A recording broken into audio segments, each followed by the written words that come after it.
Toujours en marge de cette Université de la Terre, ici à l'UNESCO, je suis cette fois-ci avec Philippe Germain, bonjour. Bonjour. Vous êtes directeur général de WWF en France. Oui.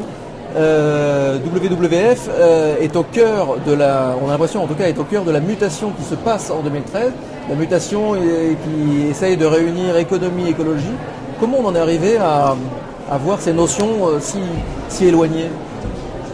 Alors, d'abord, le WWF est une association qui va fêter mondiale, présente dans 100 pays, et qui va fêter ses 40 ans en France et ses 50 ans dans le monde.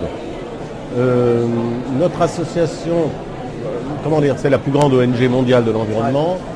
Et les grandes mutations, avant de parler d'économie, les grandes mutations, à mon avis, les plus importantes de ces 10 dernières années, c'est la globalisation. Au fond que le monde est devenu global. Les écologistes le disaient depuis longtemps, notamment en parlant d'effet de serre, etc. Mais maintenant, l'économie est devenue globale.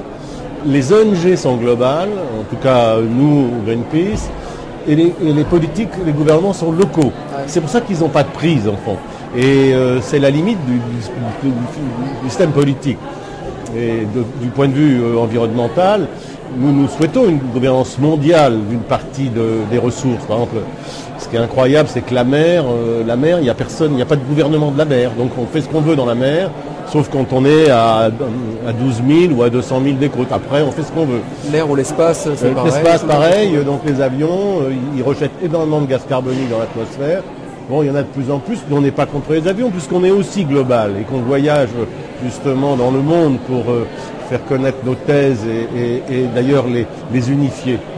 Mais quand même, on peut se poser la question de savoir si les avions ne devraient pas payer un peu leur contribution à l'utilisation de l'atmosphère. Et d'ailleurs, c'est la seule façon pour que demain, on trouve les financements innovants pour protéger la planète. Parce que l'un des grands soucis, c'est face au changement climatique, comment on finance l'adaptation. Certains pays vont être obligés de s'adapter à des mouvements, à des phénomènes très complexes. Là, il faudra bien trouver l'argent et on ne peut pas le faire sans avoir des mécanismes innovants de financement. Sur le climat, les pays dits des 77, c'est-à-dire les pays les plus pauvres, disent mais on veut un fonds de 100 milliards par an annuellement à partir de 2020. Et ils demandent aux pays développés d'y contribuer, mais on n'a pas d'argent. C'est-à-dire que les pays dits développés ont un niveau d'endettement tel, on n'y arrivera jamais. Et si on regarde un peu, certes les pays développés sont très largement responsables de l'effet de serre depuis le 19e siècle, où on brûle du charbon, mais on connaît ce phénomène depuis 30 ans, donc on est responsable, oui, mais pas coupable complètement. Pour reprendre une expression qui avait été... responsable. Voilà. On a une responsabilité, mais il n'y a que 30 ans qu'on connaît ça, donc on est coupable depuis 30 ans de ne pas l'avoir arrêté. Sur la globalisation, vous êtes même allé un petit peu au-delà, mais ça en fait partie, puisque vous parlez également d'une sorte de tribunal mondial, pour qu'on statue, pour qu'on le juge. Mais si vous voulez, aujourd'hui... il y a un tribunal pénal qui ne marche pas bien, parce que si vous regardez, il y a encore beaucoup de chefs d'État dont les comportements sont moyens avec leur population. Donc ce tribunal pénal international ne marche pas très bien. Bien sûr qu'il faudrait un tribunal pénal écologique mondial, mais si vous voulez, pour avoir ça, il faut avoir... un exécutif, un parlement et des sanctions. Il faut d'abord avoir mis en place les autres. Voilà, aujourd'hui, je ne vois pas. Vous savez, là-dessus, il y a un phénomène que nous, WWF, on regarde avec attention, c'est le braconnage des espèces. Bon, on n'a jamais autant braconné.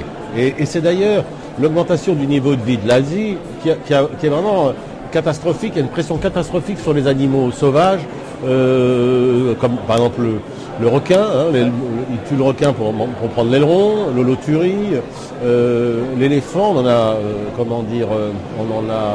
tué plus de 30 000 cette année, le tigre, il en reste 3 500, donc, et cette pression, c'est l'augmentation du niveau de vie, essentiellement des Vietnamiens et des Chinois, pour lequel, dans la nourriture, dans le bol alimentaire traditionnel, il y a des espèces qui qui sont des espèces naturelles et en danger face à la surpopulation et la richesse chinoise et vietnamienne.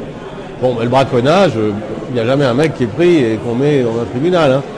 Avant ça, il y a les ventes d'armes, la drogue, oui, mais c'est aussi criminel.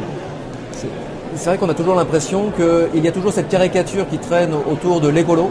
L'écolo, il y a une vision très caricaturale et on a l'impression que c'est toujours le parent pauvre finalement. On en parle quand tout va bien, mais quand on est dans une crise avec un grand C, on parle beaucoup moins d'écologie. Alors moi je ne suis pas complètement d'accord, si vous voulez, parce que moi j'ai commencé à m'intéresser à l'écologie jeune, j'étais dans les années 70 avec mon ami Brice Lalande.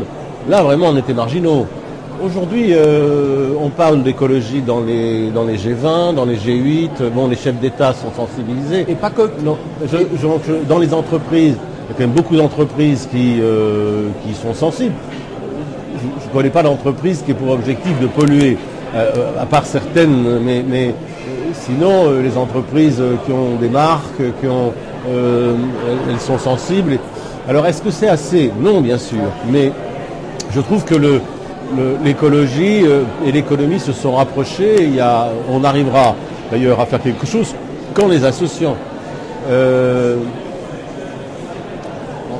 Il y a aussi quelques comportements qui sont déviants par rapport à ça. Mais pour nous, au WWF, on considère que cette transition nécessaire, cette prise en compte de l'empreinte écologique des hommes, sa réduction, la conservation d'une planète vivante, ça se fait avec les gouvernements, avec les entreprises, avec les ONG, quoi. Donc il faut dialoguer. Et mon sentiment, c'est que ça s'est quand même amélioré depuis 30 ans. C'est qu'on va dans le bon sens. Alors, oui, il faut faire plus, mais on va dans le bon sens. C'est-à-dire que, par exemple, moi, depuis ma prise de fonction, j'ai eu l'occasion de contacter quelques grands chefs d'entreprise français. Quand j'envoie une lettre en tant que directeur général du WWF, je reçois extrêmement rapidement une réponse et en généralement une invitation à se rencontrer. La question, je pense qu'aujourd'hui, avec la crise actuelle, ce qui est terrible, c'est d'opposer l'écologie à l'économie, l'écologie aux emplois. Ça n'a pas de sens. C'est un peu facile. Ouais, il y a un peu facile. Et on ne peut pas juger encore par silo. Il faut vraiment que tout soit global. Je pense que d'abord, l'économie est obligée d'intégrer les préoccupations environnementales parce qu'elles sont mondiales et si vous voulez, vous ne pouvez rien. Il y a de moins en moins de matières premières, il y a de moins en moins d'énergie fossile, il y a de moins en moins... on a des problèmes sur les commodities parce qu'on a de moins en moins d'espace pour cultiver des commodities et d'où la déforestation, etc. Bon. Les problèmes, ils sont au cœur entre l'économie, la politique, l'écologie. Et il n'y a pas un homme politique aujourd'hui, de quelque pays que ce soit, qui y réfléchit pas. Les entreprises, c'est notre métier, à nous, ONG, d'appuyer un peu. Mais je ne sens pas une opposition fébrile. Il y a juste le nucléaire qui est un secteur très peu transparent, très opaque et très sur la défensive et qui n'arrive pas à faire sa mutation culturelle, quoi. Ça c'est sûr. Ça arrivera peut-être, puisqu'on est là dans un lieu qui brasse de l'espoir. Cette Université de la Terre, elle vous inspire quoi? Et moi je trouve que c'est très positif et on m'a posé la question de savoir si ça allait être mieux dans l'avenir. Ben moi je le crois. Je crois que de toute façon d'abord on regarde pas l'avenir dans un rétroviseur, c'est pas possible. Et c'est à nous de construire et à la tête d'une organisation non gouvernementale comme WWF qui m'emploie, de construire un avenir qui soit mieux, qui prenne mieux en compte les préoccupations écologiques, etc. pour nos enfants, pour nos petits-enfants. Oui, il faut être optimiste et positif. Hein. Manière, on est. Voilà. Merci beaucoup Philippe Germain.